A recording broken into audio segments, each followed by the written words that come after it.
Thanks for joining today, part two, and the return of the sporadic Solar Farm Summit live stream. We're getting excited here in just a few weeks. We'll be in Athens, Georgia for the inaugural Georgia Solar Farm Summit. And we've been rolling up the sleeves and kind of previewing and priming the very substantive event. It's solar and a lot more, the nexus of agriculture and energy, macro events and local impacts, and everything from blueberries there on the screen to cherries and bees and the butterflies. And believe it or not, we're going to get to all that today, or it's my job to give you the world brief before we get to our special guest today, Thatcher Young, who you can see on the screen there. Mr. Young from Green Power EMC. He's their director of Origination, and I'm going to try to take the bricks out of his briefcase for the uninitiated and kind of give you the big picture, recap a little bit what we did last time, and explain what we're doing here and what Agrivoltaics is all about. It is the Georgia Solar Farm Summit. There it is. A lot more on our website, July 15 and 16 pre-party, July 14. Thanks to our two big partners that really helped us get this going, brought us down, have done a lot of work in their own lanes for Agrivoltaics for Georgia already, and been great to work with them and learn and see where they're at, and excited about what's coming next in the Peach State. So shout out to the Odom School of Ecology. They're at the University of Georgia, where we'll be our host, and the Atlantic Coast Conservancy. There's UGA and some folks from the Odom School. You can find this article. They've been out in the field already, leading the charge. All puns intended today. Somebody's got to study this stuff. It's hard. There they are, some of the Odom folks in the field under the panels. And very honored. They're leading in more ways than one, and helping us in all kinds of ways, not just the robust educational program, but the social program. They're going to help us get started July 14th, the pre-conference networking event from 5 to 7. All invitees, or all attendees are welcome. There is a hard cap though, so make sure you register and you'll get the invite, and we'll see you there in advance. We take the social programming as seriously as the educational programming. There it is, including that day 0 travel day. I'll be there. Oh, we should have updated the time. It is 5 to 7. It's updated on the website, georgiasolarfarmsummit.com, and a lot of great stuff. 2 full days, some feature sessions, some breakout sessions side by side, covering the gamut. Everything from agrivoltaics through ecovoltaics. Legends, Georgia legends like Mr. Will Harris. We were fortunate to get him up in Chicago, as a lot of y'all know. And we did a fireside chat. We're going to run that back. And a lot of great stuff in the expo. Solar fencing is a thing. Their son's on. Dream vertical, they say. They were in the expo up in Chicago at the big show too, at McCormick Place. And I hope they bring their diorama again. But the future of solar fencing is very bright. There's our team, Katie Meyer, in our AgPV engagement zone, of a visual walking tour of hundreds of these projects all around the world already. You can see categorized in the background there, the sharp eyes, Agrivoltaics. I'll come back to that. I've got the shirt on today, the only place in the world you can get, you'll be the first to get your hands on the official Georgia Solar Farm Summit t-shirt. There it is, styled appropriately for Georgia and for our host, UGA. And shout out to our terawatt sponsor, United Agrivoltaics, active in Georgia, active across the country. One of the first, real leader in this space, with the model expanding quickly and doing more than just sheep under the panels. They do have cooney pigs under the panels. And their latest thing is actually mushrooms. You can take advantage of the shade in all kinds of ways. And some things love the shade, like, as you probably may know, mushrooms. So you can buy solar mushrooms. Okay, a lot more information on our website. In the interest of time, I'm going to not repeat all this, but you can find it. Those familiar with campus know how to get here. Football fans have driven here before. We will be at the Georgia Center. A lot more information on our website, georgiasolarfarmsummit.com. Directions. There's a one-pager you can download and send to people. And really looking forward to rolling up the sleeves with y'all July 15 and 16. Okay, that's my vamp for the show. And now I'm going to recap. We did all this in part 1, believe it or not. And I'm not going to attempt to do it all today, but I will recap some of the high points before we're going to skip juxtaposing China, but very amazing what they're doing with solar shade in the desert in China. But we're going to start kind of here at home, and the national energy emergency, or that's how President Trump described it in one of his first executive orders, which we saw. We all know this story. Don't have to tell you really, but in the pandemic, we had the biggest energy spike ever, and folks had never paid more, actually, even adjusted for inflation, going back to 1981. If you pay energy bills, you already know, but all across the country, prices are going up. Woe to California and New York. That's kind of backwards looking too. That's just the last couple years. Over in PJM, where Virginia is, the data center capital of the world, you can see this order of magnitude jump. This is wholesale prices, not retail prices, but we have a demand boom. Don't have to tell you this, but we saw that's Jensen Huang there. We're hearing about this every day in the news, but those chips suck a lot of juice. That's the new chip actually pulls a kilowatt, but 700 watts per chip was the old chip.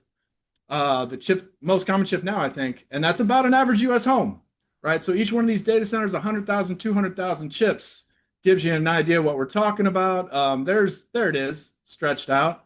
Not just in Virginia, it's everywhere.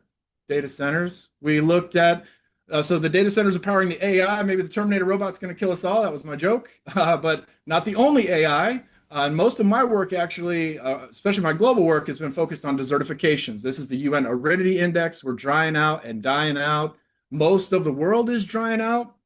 Not going to quibble on the reasons why, but we got really good data on this now. USDA has had to change the plant hardiness zones we saw. So there's those half zone changes. The gardeners may already know.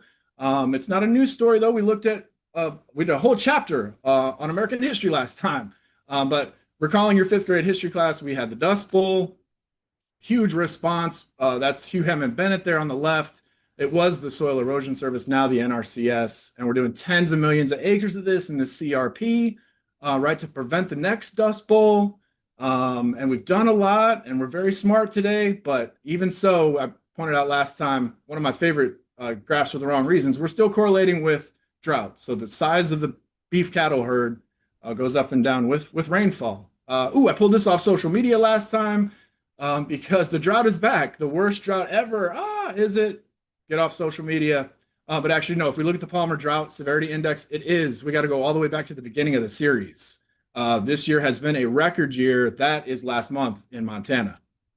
But this has been happening in Illinois. This is Chicago's first Dust Bowl. This is out by my auntie's house in New Lenox last May.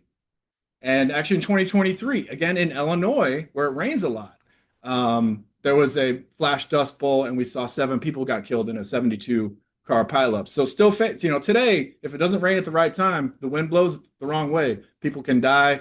Again, in the news, we saw Nebraska record fires, but Georgia as well. Everywhere. This is just the Pineland Road fire. Governor Brian Kemp had to declare a state of emergency in 91 counties just this year in April. But all across the country, not just drought and fire, but out in Utah, this poor farmer is suffering what is becoming more common, weather whiplash. So warming too soon and then frost that kills the blossoms. And he got wiped out for the first time. Not just in Utah, coast to coast. So Pennsylvania, New Jersey, also frost at the wrong time. Weather whiplash. Rowan's farm, this was big news, and I happen to have been at this farm. You can go and see again, cherries wiped out. All over the world, this is France, and you can notice kind of the majestic hillside town there in the back, but employing the old techniques to prevent the frost damage. Those are smudge pots.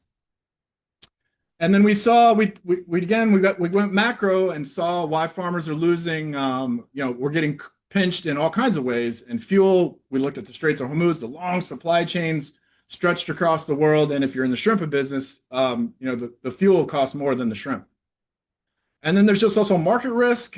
Can't diagnose, again, everything wrong with farming today, but sometimes just there's these macro changes, and then farmers have single source contracts. Sometimes they last a long time, but Del Monte changes its mind. And if you're following the news at all in Fruitland and out in California, we've had hundreds of thousands of peach trees, but thousands of acres of other fruits go under. They're switching to berries and other things because they have to. So it kind of sums up. This is from the UK, but I love this graphic. They've got their own particular tax issues, but all around the world, farmers are getting pinched by some of these high inputs. We looked through this USDA data. This is the most recent census where we had fallen below 2 million farms. You got to go back to the Civil War.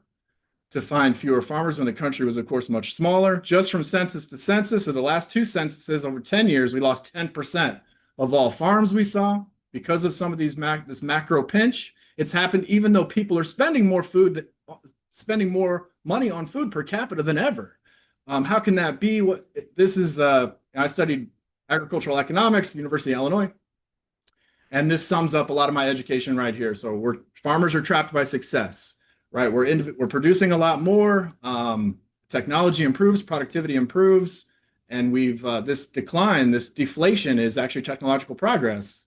But it explains how agricultural prices continue to go down, even though population has exploded over that same time. And corn prices today are about what they were when I was born in 1980. And this is another kind of summing it up chart. And it's about the share of the farm dollar, really. Biden could spend a lot of time on this, but I'll just note all the way down the bottom far left. Farm production, about 9 cents. So it's that international food vending machine, just in time, 24/7, 365. It depends on what you grow, we saw. So field-grown tomatoes, farmers are getting more, about 37%. Strawberries, half. A lot of that growth, though, in food that we eat has been under greenhouse. It's kind of the juice is worth the squeeze, out of reach for some farmers, but if you can finance it. And that's basically been the whole story in all the growth in tomatoes that we eat. It's actually been greenhouse tomatoes and overseas. So we're still one of the agricultural superpowers of the world, but we're not feeding ourselves anymore. Again, over my life here, bias this chart, our imports of fresh fruit and vegetables has steadily, grown. And this is just some more rage social media I pulled. In Iowa, folks are really animated because I think they're importing 96 or 7% of all the food actually on Iowa plates. So this relocalized food thing is a movement, and it's because my uncles and a lot of folks in commodity land are getting squeezed, and this is courtesy of the Georgia Farm Bureau, where commodity producers in Georgia, 7 of the last 11 years have lost money. Great interview, or not, as it were, recently or this March. That's Georgia Farm Bureau President Tom McCall, just pointing out how serious this current crisis is. Maybe on par with the 1980s, but a real crisis. And this is an article you can find on the Georgia Farm Bureau website from recently, June 1st, and just pointing out in the voice of farmers. This is Aries Haygood here, talking about doubling down, going down fighting, and trying to bring in different cash flows. Last time we looked at what some of those cash flows are, agritourism, it ultimately is off the farm work, but what about solar? So finally getting to it here. Naturally, I mean, if we can't grow more peanuts or peaches or corn or beans, can we grow something else? What is a commodity that we can harvest that is increasing? Well, there's this electricity gold rush. There's a demand boom that we saw, and we can do solar. But what if we want to keep farming? And that's what agrivoltaics is all about. So dual harvest, dual use. It's solar production and agricultural production at the same time in some of these combinations. It could be that solar fencing we see there. Commodity crops could be livestock grazing. Solar grazing is taken off, and they really are complementary. So I love that graphic over there. We're taking advantage of the shade because one of the facts I learned, I'm not a botanist, but there's no plant that is using 100% of the day's light. And sometimes water is more important than sunlight, and that trade-off can actually increase yields. Or just cool off grandma, like that's a nice lady in Missouri there in her own little garden in her backyard. So there's just farm worker benefits. I'll get to the new stuff here, but just flashing through, this is some beautiful berries in the Netherlands. And instead of polytunnels, it's more permanent solar glass, an open air greenhouse, if you will. These are the breakthrough American results, University of Arizona. Dramatic cooling under the just fixed tilt panels. They tripled the pepper yields with half the water. And they doubled the tomatoes with 30% less water, as we saw last time. Single axis trackers. More dramatic results in Trèsseray, France. More recently, 2024, cooler in the summer, less irrigation needed, up to 70% less. And that year was a big frost event, which they actually stayed warmer under the panels at the right time. And it saved this plot from frost. And the Chardonnay yield versus control was plus 60% in the 2024 harvest. Here it is from Sun Agri. You can find this report and translate it yourself in French. But the year before in 2023, huge heat event, minus 22 degrees Celsius at the peak. So real value-added agriculture. And here you can see for yourself, that is with and without what they call the dynamic agrivoltaics, because they have dual access trackers where they can modulate. And we also looked at just solar conservation. So this is a 5-year study, Argonne National Labs. Plant the right things, the bees and butterflies will come. And over that 5 years, the insect population was plus 3x, the native bee population plus 20x, with similar yield bumps to a lot of our other work in CRP, because those bees will fly. And just success stories quickly. Sunrays Foods. This was one of the first to do it anywhere in North America. And you can go to sunraysfoods.com and buy solar lamb right now. They do farm to table events, and it's a farm without an electric bill. Imagine that. Another breakthrough project captured a lot of popular press and attention. You might have heard of Jack's Solar Garden. This is a grandson who repurposed or recaptured the agricultural heritage of his grandfather's hay farm by diversifying. Did it himself. Bootstrapped kind of as his own developer, and did it quite cheaply, although he had a lot of help in soft costs and brain power. But agritourism brought folks out, did events, did weddings, did all kinds of things, making it work, right? Okay, and this is the final, getting to the very, very end here, where we have these farm problems. And we saw a lot of these as we went. Input costs, drought or water availability, heat stress, frost. And we have those old farm solutions, which we saw some.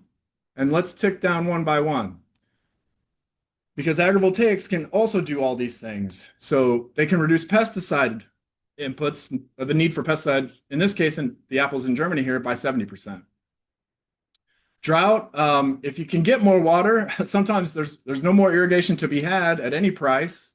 But we saw in Arizona that tremendous in situ water conservation, right? 50% for the peppers. Heat stress, not too many good options yield on the farm. You can go build shade, buy some dumb farm structure shade at Farm and Home, or bring them inside and cool them, or just take advantage of the cool shade in the panels, like the Tresserae grapes that we saw. Frost, very hard problem. We saw those smudge pots. They've been doing that since the ancient times, but we saw the frost protection under the panels in Tresserae. What about hail? Netting, expensive. Hail cannons, even more crazy. We saw the hail cannons last time. Yes, they will do sonic booms up and disperse the hail before it falls. But under those berries that we saw, under the solar glass, they haven't lost a crop to hail quite yet. Hardness zone migration, that's really hard. If it heats up, you might not be able to grow the old stuff. So that's the new cultivated varieties or new breeds. You might have to graze something else. But we can take advantage of the microclimate under the panels. In Italy, as you can see, they reduced the sugar content of the grapes, which brought the alcohol content down, which allowed them to even sell it as wine, because in Italy, by law, if it's got too much alcohol, it's not wine anymore. We saw the supercharged habitat. Soil erosion, as an old brownfield guy, this is a really hard problem. It's expensive to remediate exhausted soil, so it's usually just go fallow, passive fallow, or exit the farm business, sell to a residential developer. But sheep Enel up in Minnesota, just by grazing, they increased, it should be 200% soil organics in, I think, just 5 years. So that works too. High infrastructure costs. This is where we're getting a little bit away from the physical conditions of the farm, but so the solar capital stack can deliver new sources of capital. It could be, I know a few developers who will do agrivoltaics and pay for the on-farm infrastructure themselves. We have REAP grants, had REAP grants, and then maybe private finance. That's starting to happen in France. These gains under the panels in the vineyards is something that a vineyard can just go finance themselves. The low input prices, this is more of just a general story, and wrapping up and concluding, we got to get farmers into the electricity game where there's an opportunity to do that, something that's they can harvest that's increasing in price. And then over specialization, the remedy for that, of course, is always diversification. As hard as that is, we're going the wrong way that 100 years, we're specializing more and more. But you can go solar on a portion of your land, and that can help you keep going. But these agrivoltaics can also help you maybe get back into food, do a pumpkin patch. It's a different revenue model. You've got these extra investment dollars to maybe take a chance on a U-pick or some of these other things. So that's my attempt to match it up 1-to-1 and hopefully solve this land use conflict. We have farms and farmer communities in distress. They need capital investment. They have land. They want to expand agriculture. Solar developers currently, as we know, there's a land rush. They have capital to invest, but they need land. With agrivoltaics, they could enable agriculture. The two can go together. So my question for Thatcher as I'm transitioning, can farming and food save solar from land use conflicts? Can the two work together? Resolve this land use conflict? I believe we can. We can do it. That's Rosie the Riveter. I think we can double the harvest with agrivoltaics. I think it's already happening, but it's got to be adapted to each community, each farm business, each individual field. Right? It's got different soil, different microclimates already. We got to pick it up and pick it up as it is and do what we can. That's my spiel. I am going to stop sharing my screen. And now I'm going to pick on Mr. Thatcher Young to introduce himself. I know he's a farm kid. He's from Georgia, like me. And I skipped my bio this time, Thatcher, but most of the audience knows I was a farm kid, but from the Midwest. And I would love to hear your journey as a Georgia farm kid and how you found yourself into solar. But please start at the very beginning if you can, who you are and who you work for. Yeah, thanks, Dan. Hey, y'all, I'm Thatcher Young. As Dan said, I'm the director of origination for Green Power EMC. We are an electric cooperative owned by 38 distribution electric cooperatives across the state of Georgia. And we develop renewable energy projects, mostly solar, but some other technologies, and now increasingly batteries on behalf of those EMCs. And we kind of sit at the intersection between the distribution co-op and various developers looking to bring projects to Georgia. And so everything we just talked about is kind of right in our wheelhouse. And as Dan said, I am as Georgian as you can be. So I'm ninth generation of my family to call Georgia home. We've been here since before it was a colony, and we're in the farming business for most of the first 250 years that we were here. And I grew up on what was not an uncommon kind of ex-urban farm. So we had about 35 acres. We grew mostly sweet potatoes, was kind of our cash crop, but we had an orchard with apples and peaches.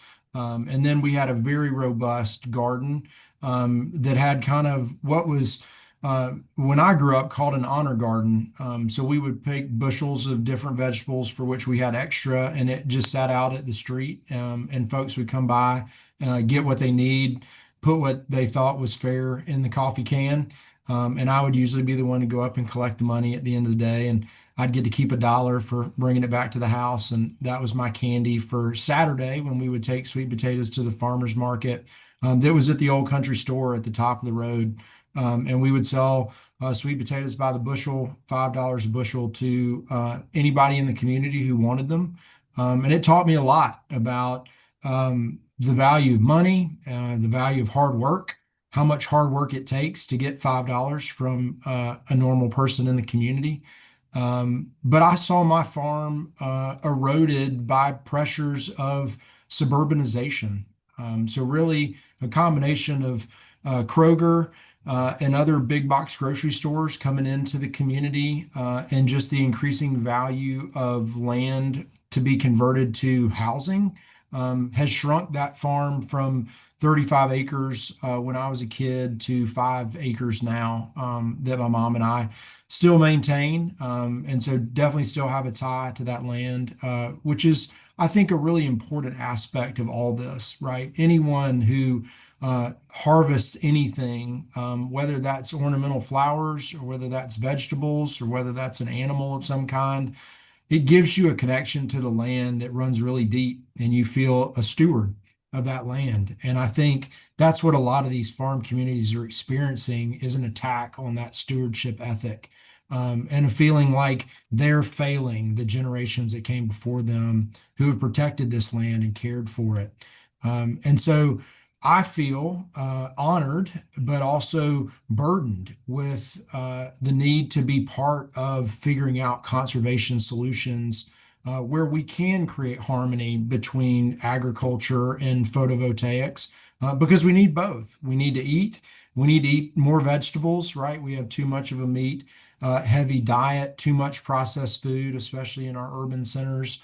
So we need to get back to more of growing our own food. And there is a rich, local food movement happening across the country. I'm often go on Saturday mornings to our local farmers market, and we'll get vegetables grown by folks. But the reality is, now living in the suburbs of Atlanta, those farmers are driving 60 or 70 miles in many cases to bring those vegetables to our, local farmers market where, literally I was taking, vegetables maybe a football field up the road, right, to sell them to folks. So all this has changed in really powerful and dynamic ways. And, how we generate energy is also something that we need to be spending a lot of time talking about and thinking about. A lot of what Dan shared in the slides around desertification and the changes to what were stable climatic patterns that are no longer stable. Energy contributes to that. And so we are here to help address that issue too, right? And try to bring more renewables to offset the carbon intensive energy system that we currently have today. And so really want to try to marry those two things together. And that's why I'm so passionate about the work that Dan and his team is doing, that and so excited to bring the Georgia Solar Farm Summit inaugural to Athens. And hopefully it will be the first of many, many meetings. And, a number of friends on this call and others, we're actively working to try to cite some of these projects in the state of Georgia. And we can get into that a little bit, Dan, if you want to, as we begin to talk. But I would say that's my opening salvo, long introduction, and yeah, just excited about the conversation. So thank you for the time. Yeah, no, thanks for being here. Appreciate your perspective, and fortunate to hear you speak previously and tell a little bit about your story and the state of play in Georgia, where it's a growing state. The economy's been on fire in a good way. Mhm. Uh, Wildfires notwithstanding, dynamic workforce, incredible education system, and agriculture is still a huge, huge business. I think maybe number one. It is. But Yeah, also led, we saw last time, I think number two nationally in farm bankruptcies right now. that's And so true. I share your passion for marrying these two things together. But could you give us maybe a little bit more of the state of play there as your unique view on the ground? Yeah, no, absolutely. So, I mean, there is a very robust conversation going on just about land use in general, right?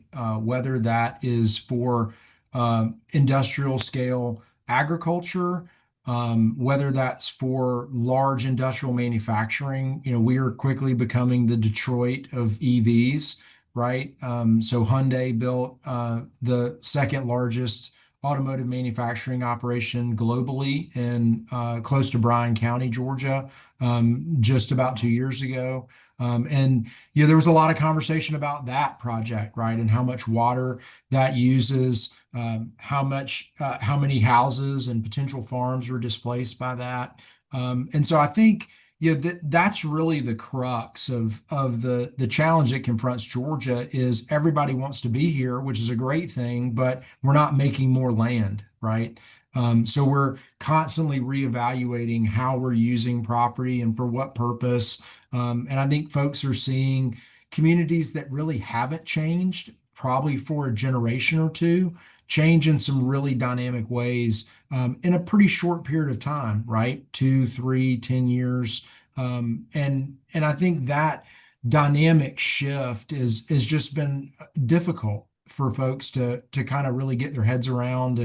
And so you get a very emotional, somewhat visceral response to that. And I think that's what we've seen in the solar space is a little bit of that reaction in response to any development, right? We don't want data centers. We don't want solar. We don't want automotive manufacturing. We just want to be left alone to live in our quiet, bucolic communities.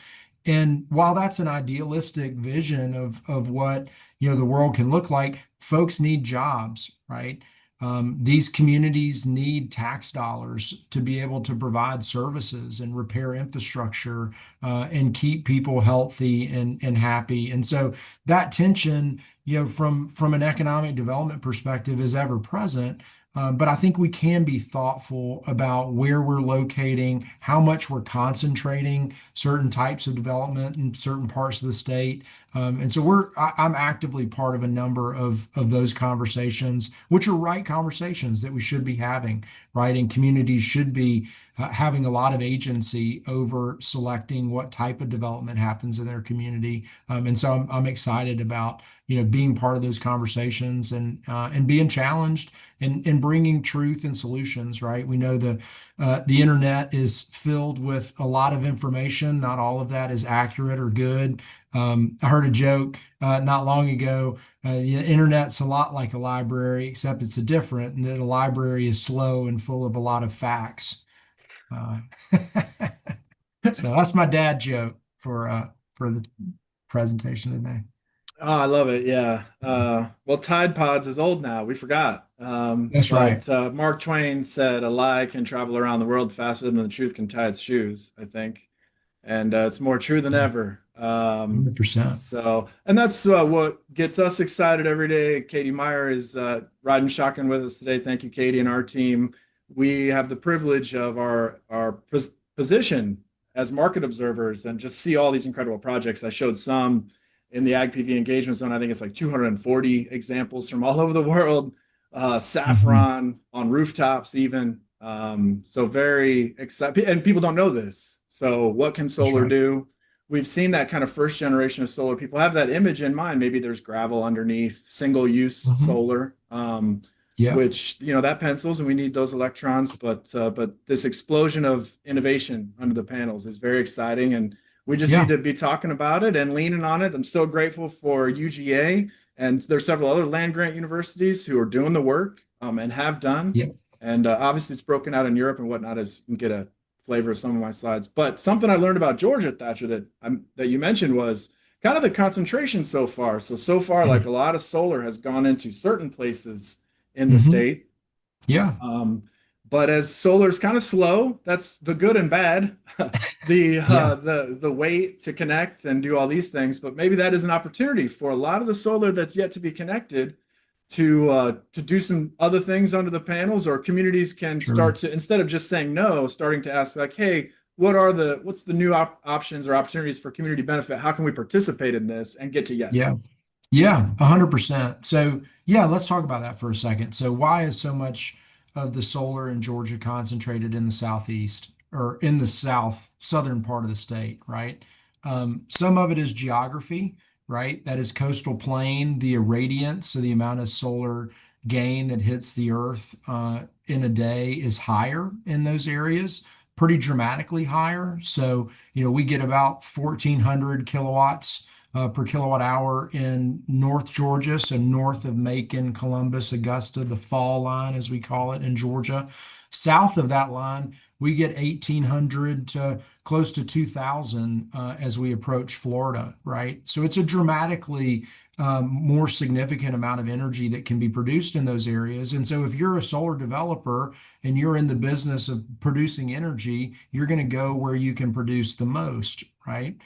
You combine that with the changing land use patterns that we've seen in the state of Georgia, especially post kind of 2008, when you had some maybe large planned communities that did not happen. So you had large areas of land that had already been cleared for housing developments. A lot of developers, solar developers were smart. They came in and took option on that property and said, well, if you aren't going to build houses, let's build solar on it. Trees are already gone. That looks great, right? And then I think one of the other kind of misnomers that affect solar developers is that these projects can't just be placed anywhere, right? The analogy I use is the grid in Georgia looks like if you had taken a box full of extension cords and shook it up and then thrown it on the ground, right? And so we have these wires kind of mishmashed and crisscrossed all across the state, right? And so you're competing for, select number of extension cords to plug these projects into. And for a utility scale project, that needs to be a pretty large extension cord, right? And so there happened to be a handful of these locations where the price of property was right, the irradiance was correct, there was an extension cord close to it, right? There wasn't a lot of other competing uses for that land at the time. And so the solar developers did what they do, right, which is read the market and take advantage of those market conditions that make that the optimal development. And so that's why you've seen that concentration. So yes, we are working to try to draw some of that back into North Georgia, both in the size of these systems. So not just doing utility scale, 50, 100, 200 megawatt arrays, but doing locally community integrated arrays that are maybe 1 megawatt or 5 megawatts or 20 megawatts, looking more at rooftop. We have a lot of boon in not only data centers, but also distribution warehouses for our friends at Amazon and others who want to deliver, anything we can order on our iPhone in 20 minutes or less, right? And so that warehouse has to be close. So can we take advantage of those warehouse roofs, right, and put solar up there rather than putting on the ground? So we're looking at that. The other exciting thing about agrivoltaics is a lot of these are retrofit opportunities, right? So yes, you can design systems, many of the ones that you highlighted for very specific purposes, like, growing wine grapes in the south of France or other things, requires some specific tweaking, but there's a lot of other things, raspberries, blueberries, which are, a very important crop in middle Georgia. They could be grown in a row and under panels that are, of systems that are already existing, right?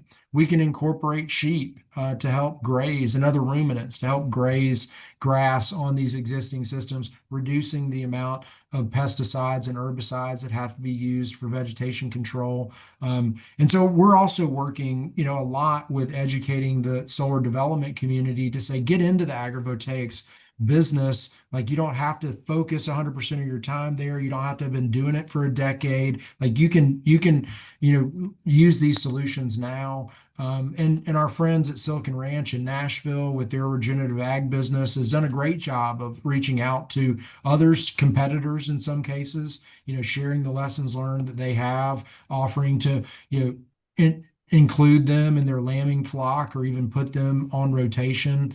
And so really excited about that and excited about the small businesses that are popping up. We've met some really cool folks who, just have a small herd of sheep, and they're just moving nomadically around the state, servicing different solar sites. We've got them working on a number of our solar sites.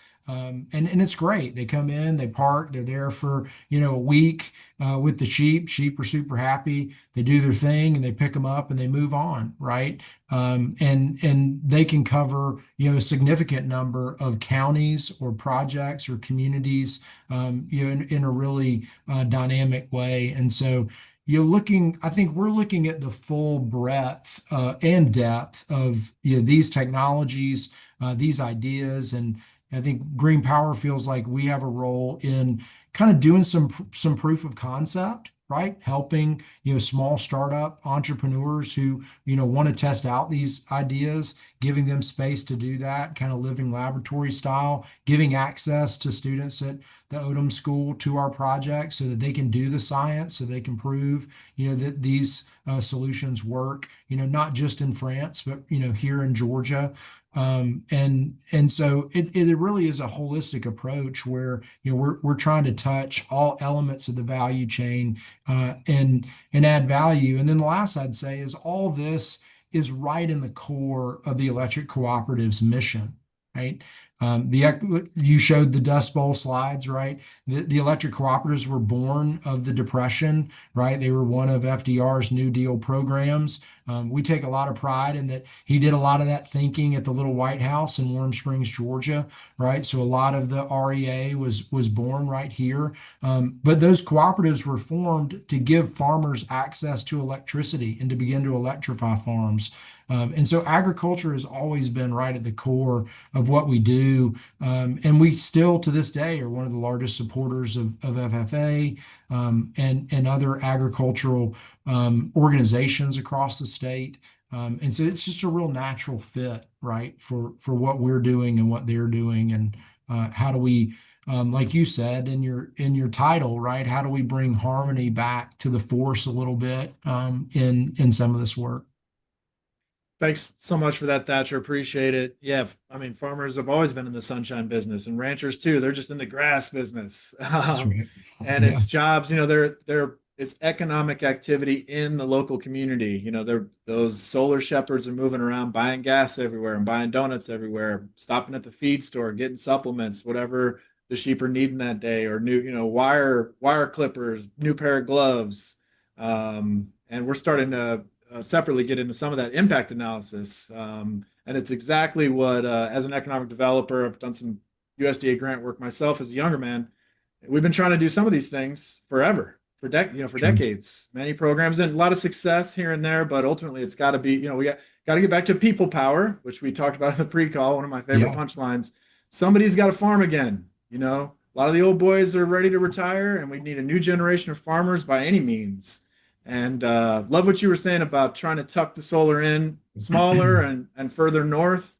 Maybe there's that next generation of farmers already out there, and when that opportunity opens, the solar development will help them get back into local food yeah, in a way, or an existing producer who maybe they can't really or don't want to get into play the utility scale game, and they don't have enough land, but 30-40 acres for 4 or 5 megawatts is something that they could carve out and either put in the sure. pumpkin patch or whatever. And glad you shouted out Silicon Ranch. 2024, I think North American Agrivoltaic Award winners, solar rancher of the year, solar ranch of the year for their Houston project. And yeah, led the research, hired research, doing it the right way, kind of going in a measured approach, which we really appreciate. We need the data. We need to quantify this. And That's right. I've mentioned the NL study about the dramatic increase in soil organic carbon. But rotational grazing with or without solar is something else that's at the top of our kind of solution list. And For sure. if it was a tin roof or any if it was a shark with a laser on its head that would help farmers get into this, I'd be open for it. It just happens to be solar glass. Yeah. But I mentioned new breeds, new species. I mean, there's a lot of biological work being done at the DNA level, all the land grant universities. And I mean, some of these crippling drought, we're going to need, all those adaptive strategies. But the solar Yeah. capital is what's uniquely different. I love the infield performance advantage of the solar glass and all that. But this tsunami of capital investment. And Yeah. maybe Thatcher, if I can throw it back to you. As the co-op, you're kind of thinking big and small. Hmm. And so can you think maybe from the project level through, and maybe it's kind of a day at work with Thatcher. How are we finding the opportunity, the properties, the people, and Sure. kind of taking them to market? I know you're going both ways, right? Sometimes it's a developer calls you up and says, "Hey, I'm looking for land in XYZ. Can you Yeah. give us a day in the life?" Yeah, of course. Yeah. And I think I can try to touch on your question about, the next generation of farmers and young farmers too. So yeah, I mean, a day in the life for me often does look like uh, kind of being on the phone, talking to various members of our cooperative community. They often are the first ones who get the call, right? So and so has put an option on a piece of property in X county or Y county. They've called the co-op to understand how they interconnect. And usually they say call Thatcher, right? And so I'll get a call from that developer.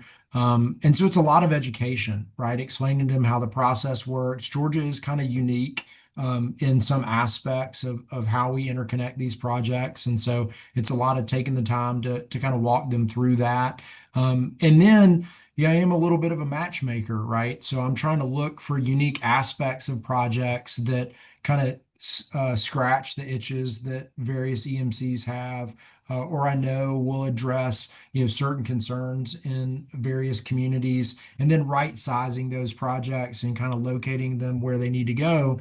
The other advantage that we have is that we can aggregate these projects and deliver that energy anywhere in the state, right? So if a project's too large for one co-op to kind of host it, we can bring several other cooperatives into the project and distribute that energy on kind of a pro rata share, which is really helpful. And so I think, when I talk to developers who are specifically operating in the ag PV space, I get really excited in that I get to meet those landowners and those farmers. I mean, we're working with one developer where I went and met a young-ish farmer, right? He's a couple years older than me. He's got three generations working on the farm. His dad's still involved, kind of leading the overall strategy of the operation, right? He's running it day to day, and he has two 20-year-old sons who are actively working on the farm with him. And then he's got his daughter who's kind of coming up and helping as well. And they're farming, about 150 acres. So a pretty decent size operation.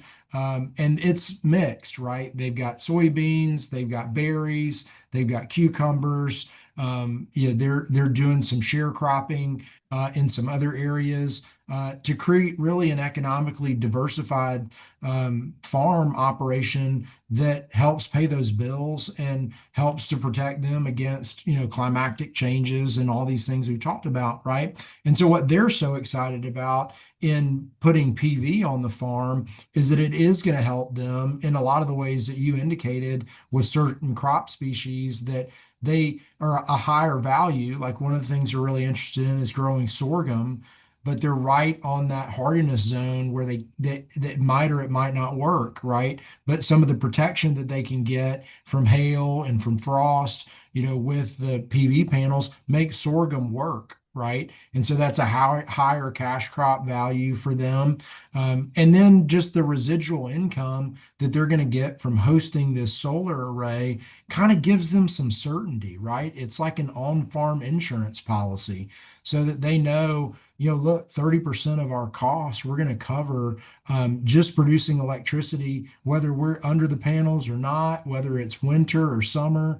And I think that certainty, for a young farmer could really make the decision about whether they go into farming or not, whether they offer to buy their neighbor's property and put additional crops over there or not, right? And if he can successfully make all this work, and then his 20-year-old sons stay on the farm and stay farming and don't end up going to town to work, a factory job or something else to help supplement the farm income, because that's a reality, right? For a lot of farmers, this isn't a full-time job anymore. Those who are still hanging on are also working, one or sometimes two other jobs to pay the bills while they farm in the early mornings and late evenings and weekends, right? To kind of make it work, and that's not sustainable, right? And that's why I think we're seeing a lot of the mental health care crisis that we're seeing, in the farming community as well. And so that's the way I see it is, these projects really contribute to economic stability, to a new form of technological diversification, for these farmers. It allows them to do what they do best, which is to innovate, which is to understand their land, to see how the climate is changing and adapt what they're planting and where and how. And it just gives them options that they haven't had before. And so that's a lot of, kind of what the other part of my job is doing the education with our membership about the values of this, right? They aren't just coming in and clearing the land and they're going to put up solar and throw some gravel down and put up a fence and, go back to Chicago or New York or wherever they came from, right? These are really community integrated projects that are bringing a new technology, just like the Reaper did, and just like the peanut sheller did, and just like the combine harvester did, right? Like we have been in a period of 150 years of really incorporating technology on the farm. And to me, this is just one more technology that we can incorporate that gets us over one more hurdle, makes farming just a little bit easier for the farmer, a little bit more certain. And that's what we've done in the past that's worked. And I think agrivoltaics can work again, right, in addressing kind of this unique moment that we're in. Appreciate that. Yeah, the founding fathers all had greenhouses. George Washington had a Yeah, greenhouse. Thomas Jefferson was one of the first to build his greenhouse into his house. He that's was a right. really innovative guy. Yeah, yeah. But I forgot to credit John Langdon, a farmer in Oregon. He coined the phrase innovation dollars. And again, Yeah, yeah, it's just a different revenue. It's paying every month, or that deal can change depending on how maybe you're leasing your land or sure. whatever. But it's a sure, it's weather independent, and That's right. it's just another way for farmers to harvest the sunshine, and then to make it real. I mean, I mentioned Byron Komenick. He's got that community garden. I think it's 1.2, 1.3 megawatts, and depending on how we assign the value of that, every year, it's like someone going off farm and taking that Mhm. maybe small low six-figure job, or it really depends on what the price of electricity is worth out there in Colorado at the time. But Sure, 90, 100,000 more, and that again is like sure. someone that doesn't go off the farm, but you're getting that money. And Yeah, we look last time, that chart is devastating. Of I think it's 93% of counties have about half the workforce that has to work off the farm more than 200 days a year. And yeah. like I say, if it was a tin roof, that was the answer, I'd be for it. And it just happens to be the Sure. solar guy. So I'm not a solar guy.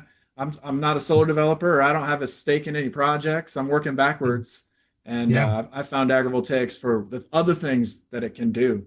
Um, Hmm. so I want to give our audience got a nice little group.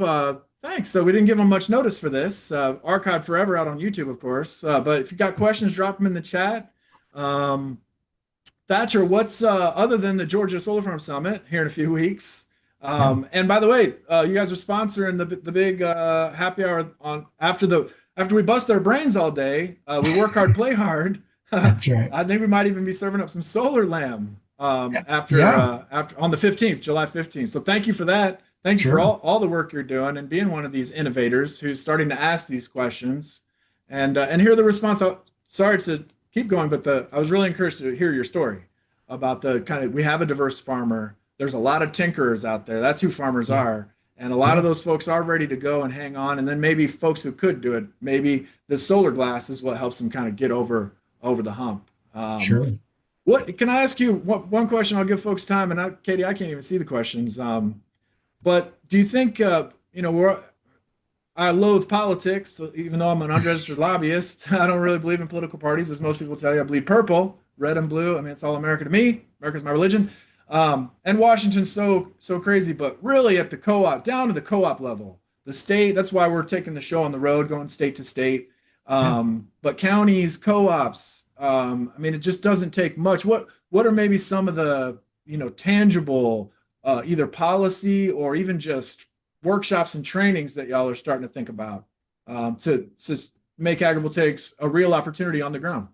Yeah, no, that's great, Dan. So, I mean, the reality is we have a lot more education to do, right? We are constantly fighting what I call FUD, right? Fear, uncertainty, and doubt, which is one of the largest commodities of social media. And so a lot of it is just being real and talking to people in real words, not buzzwords, uh, pausing and listening well to what their concerns are, and trying to really genuinely understand those, right? We then also tend to lead from the co-op first, right? They're the organizations that have been in these communities for 100 years now. They know way better than we do what that community needs. And so we're trying to be more thoughtful about engaging communities earlier in the process, so they don't hear about this project on Facebook or in the newspaper, right? They hear about it from us, from the farmer who's hosting the project. More and more we're encouraging those farmers to go and engage their co-op, present on the co-op board, look for local community meetings to share why they want to do this, why they're supporting these projects, so that it is as organic as it can be, right? And where these emerge, and I think you know, I have been a student of politics most of my adult life, right? I spent time in legislative affairs and then in economic development, and then, still do economic development in a form now. And what I've always just really tried to direct people to do is just talk, right? I think we've lost the art of dialogue, and we've lost the art of conversation so much in this country that we allow, these ideological, very fine points divide us in ways that are just so dangerous. And when in reality we agree on most things, right? Most of us just want to, have a job where we feel like we're making a difference. We're able to provide for our families. We want to be part of our community in positive ways. We want to love those that are closest to us. We want to see them better. We want to see others in our community lifted up and be better. And we just need to get back to kind of those basic principles that, unite us, and stop focusing on the few small things that divide us, and realize that there's intentionality in that, right? That these systems, especially social media systems, are designed to do that, to divide us, to focus on very small, almost microscopic differences. And we have the ability as, self-actualized, humans, apex, the largest brains in the mammalian community, depending on some whale species, which we'll leave for another conversation, right? But we have the ability to overcome these things. We don't have to accept, the world as it appears to us. And so that's a huge part of what I do, in communities, is just trying to bring it back to a dialogue. All right, y'all, let's pause the hyperbole for a minute. Let's talk about what you want to see in a community and how these projects can really be part of making that a reality. And development's going to happen, right? And so you can either be actively a participant in that and shape what that looks like, or you can, throw up your hands and light your torches and wave them in the dark, and become somewhat irrelevant to what's happening in the community around you. Appreciate that pragmatic perspective, and very thoughtful. And it's why, again, I appreciate agrivoltaics, because it's so new, and Yeah. pictures, you see some of this stuff, and it gets real simple. It's like, Hmm. wow, this works against drought. And I Yeah. fumbled over that last slide I had, just because I could spend a whole hour talking about the real 100%. results. We know greenhouses work, Yeah. and we just got to figure out the who and the how and the what and the where. And of course, that's not so simple as it sounds. But unfortunately, we messed up the world so bad, or the weather is so bad.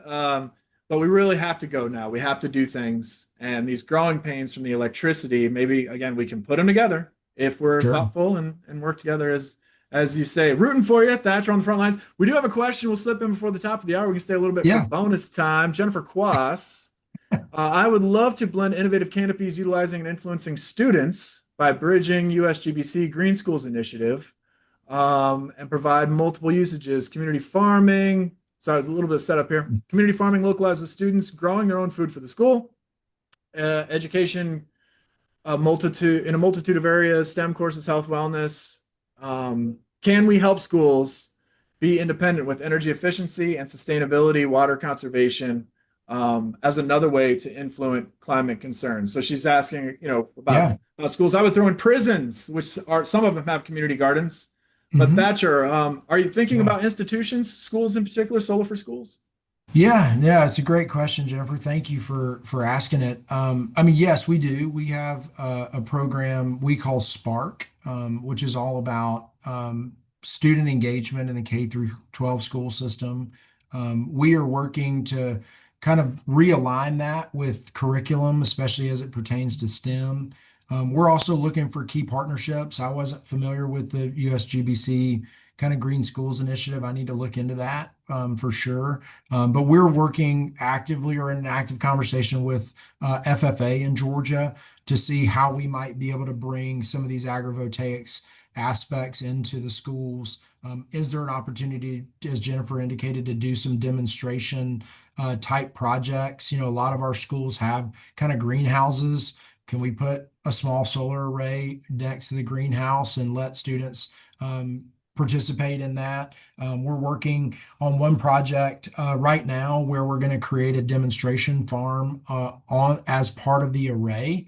And we're going to work with the FFA students in 3 counties that are served by the cooperative that will host this project and bring them on campus to actively do that. We're bringing animals. They already have sheep on another solar project that student shepherds help maintain. So we're going to bring that aspect over, but we're actually going to create some areas where they can plant different crops and kind of test that out and play around with it, get their hands dirty.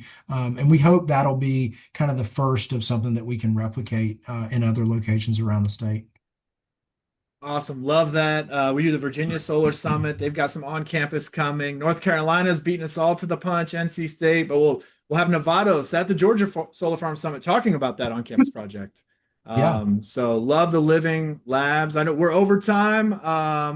In the interest of time, I'll just kind of wrap it up. Thatcher, I'll give you final thoughts, final word. Come on down to Athens, middle of July. It's going to be fun. We'll have plenty of cold beer to combat the heat, and we'd love to see you and talk more about all these issues and more. So thank you for the time. Thank you, Thatcher. Thank you, Green Power EMC, UGA, Atlantic Coast Conservancy, all our sponsors and partners. Check out the Georgia Solar Farm Summit website. I hope to see you there here in a few weeks. Safe travels. And my last thought, my last word is to just dig in. The future is bright, and there's all these amazing people already all over the world, from China and Europe, tinkering under these panels and just doing amazing things. And we can kind of hopefully adapt it a little bit everywhere, make it our own. As Thatcher said, we've been increasing productivity in agriculture for a long time, leveraging technology and getting smarter and better. And I know how tough it is down home in farm communities. So my final thought is just keep going, brothers and sisters on the farm. All the farm bureaus have things going right now. Reach out for support and help. You're not alone. The future is getting brighter thanks to the collective effort of the many professionals now who, because of the electricity gold rush, are getting interested in agriculture. And we're going to talk about that nexus and just how difficult it is, or not how complicated, and how simple at the Georgia Solar Farm Summit. All right. Thanks, y'all. Thank you, everybody.